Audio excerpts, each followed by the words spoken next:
Happy Krishnashtami.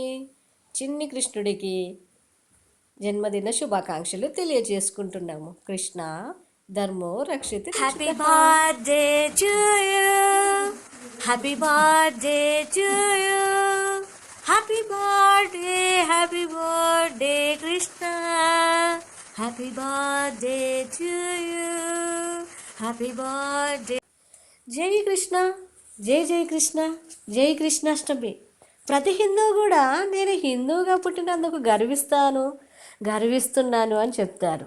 చాలా మంచి విషయం, చెప్పుకోదగ్గదే కదా. కానీ హిందువుగా పుట్టినప్పుడు ఆచార వ్యవహారాలు పండగలు జరుపుకోవడంతో పాటు కృష్ణుడు ఒక మాట చెప్పాడంటే, ధర్మో రక్షిత రక్షిత అని. అంటే ఏంటంటే, ధర్మాన్ని మనం కాపాడితే ధర్మం మనల్ని కాపాడుతుంది అన్నమాట. అసలు ధర్మం అంటే ఏంటంటే, మన బ్రతికేంటో మనం బ్రతుకుతూ వీలైతే నలుగురికి సహాయం చేయాలి, లేకపోతే ఎవరికి అన్యాయం చేయకుండా బ్రతుకుతూ మన పని మనం చేసుకుంటూ పోయి మంచితనాన్ని పెంచుకుంటే చాలు. ఎవరితో విరోధాలు అవసరం లేదు, అమాయకుల్ని హింసించొద్దు అని అర్థం అన్నమాట. అలా ఉన్నప్పుడు మాత్రమే సరైనటువంటి హిందూ అవుతాడు. కానీ కనీసం ధర్మాన్ని కూడా పాటించిన వారు కూడా నేను హిందువును అని అనవసరంగా మతకలహాలు లేపుతూ అందరి మధ్యలో చిచ్చు పెట్టడం ఎంతవరకు అవసరమో అని అర్థం. అవసరం అంటారా? మనది భారతదేశం కదా. భారతదేశంలో భిన్నత్వంలో ఏకత్వం, ఏకత్వంలో భిన్నత్వం ఉంటుంది.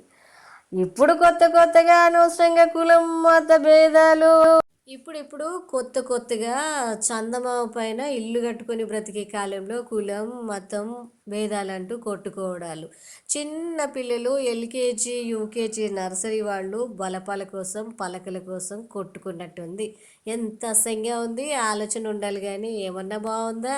రాజకీయాలు నడపడం కోసం కులాల్ని మతాల్ని అడ్డు పెట్టుకోవడం కాదు. రాజ్యాంగంలో ఏ విధంగా రాశారో అలా నడుచుకుంటే సరిపోతుంది. అదే ధర్మం. అధర్మంగా ఎంతకాలం బతుకుదాం అనుకుంటున్నారు? ఎంతకాలం బతికినా ఎన్ని కోట్లు సంపాదించినా భూమాత లోపలికి వెళ్ళాల్సిందే. ఎవరైనా తరతరాలుగా అనుభవించడానికి ఆస్తిని సంపాదించుకోవచ్చేమో కానీ ఎదుటి వాళ్ళ కష్టాన్ని తిని బాధను మింగి వాళ్ళ సంపదను తింటే ఇదిగో ఈ శ్రీకృష్ణుడు అస్సలు ఊరుకోరు మరి.